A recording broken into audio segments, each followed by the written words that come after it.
Robert Wilson's day was a rhythm of conveyor belts and luggage tags, a symphony of the mundane. That rhythm broke when he saw the drip. A vivid, almost electric blue fluid was leaking from the seam of a nondescript gray suitcase, pooling on the concrete in a slow, insistent spread. It was the wrong blue, not the color of toiletries, but of something chemical, alien. He backed away, a cold prickle on his neck. His supervisor's radio call cut through the cargo bay's din, summoning the hazardous materials team. The case was treated like a sleeping predator, gingerly moved in a sealed container to an isolated inspection zone deep in the airport's underbelly. Within the sterile, negative-pressure chamber, a team in bulky Level A suits moved with grim precision.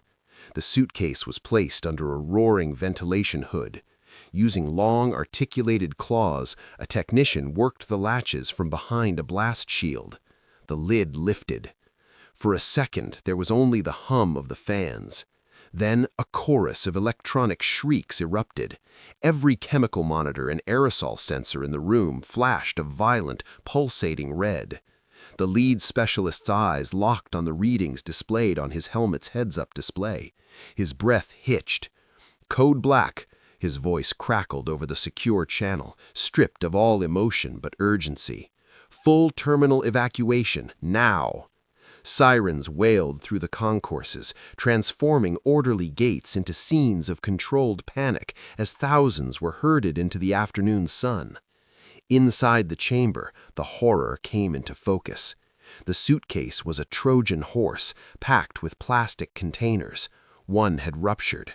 Lab analysis soon confirmed the substance, fentanyl, a quantity measured in kilograms, dyed a deceptive blue to mimic industrial cleaner. The rupture had released a ghost, a cloud of aerosolized particles potent enough to stop a heart with a single breath. Two handlers who had been near the initial leak were already being raced to the hospital, fighting for air. When federal agents finally tallied the seizure, the numbers were incomprehensible. The suitcase contained enough synthetic death for millions of lethal doses. The investigation ripped open an international smuggling ring, but the real victory was measured in the empty terminal behind them. The swift, decisive evacuation had contained a silent storm in a bottle, preventing a catastrophe that could have seeped into the lungs of a city. Robert Wilson never forgot that shade of blue.